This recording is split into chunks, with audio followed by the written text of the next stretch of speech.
Bu elektron pandusu biz necə çağıracağıq? Deməli, elektron pandusu çağırmaq üçün gərək bizim əlimizin altında düymə olardı. Aha. Düymə aşağıdadır. Yəni düşməliyik aşağı. Ya ki kiməsə xahiş eləməliyik ki, o pandusu açsın və bizə ötürsün. Bizə ötürsün və biz ona minək. Amma mən bilmirəm o işləyir yoxsa yox.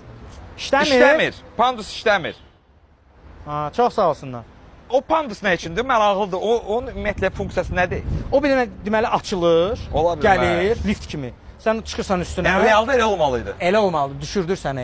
Amma əslində düyməsi orada olmamalıdır da. O ən aşağı hissədə burada olmalıdır ki, sən heç kimin köməyi olmadan, tutaq gecə saat 3-dür, sən kiminsə tapa bilmirsən burada. Keçən Allah kimsə gəlsin burada düyməni bassın. Düymə əlinin altında olur. Sən düyməni basırsan, pandus gəlir, oturursan, çıxırsan, gedirsən. Yəni bu əslində işlək bir halda olmalıdır.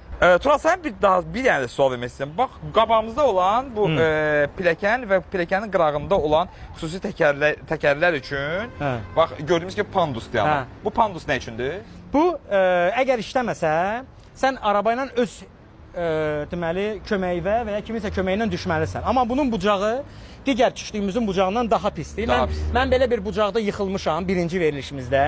Sən bundan düşmüşsün, bu bucaqda düşmüşsün. Ara, şak getdim aşağı. Bizim bir dənə şansımız var. Təzədən bu keçidlərdən danqadaranla fırlanıb o tərəfdən yolla keçəcəyik. Yolla, hə, piyada keçidi ilə. Əgər risk eləmək istəyirsən. Cəhd eləyək. Mən açığı maraqlıdır. Mən istəyirəm o parka düşmək. İndi əsas məsələlərdən biri bura qalmalıdır. Fiziki məhdudiyyəti olan insanlar bunu necə eləyəcəklər? Yəni bütün bu riskləri necə gözə alıb gedəcəklər? Yox, bu vacib məsələdir. Bax, Tural atdı. Gördün, baba bucaq sənə. Bu da sənə bucaq. Deməli qalxmamalıydın, hə? Yox, qalxmamalıydım. Yəni düşmək bəlkə də sən əlinlə kontrol edə bilərsən, amma sən heç vaxt onu qalxanda adam yoxdursa, sənin kömək yoxsa bunu eləyəməyəcəksən. Əslində bu bizim şəhərimizin qeyri-müəssər olmasının logosu ola bilər.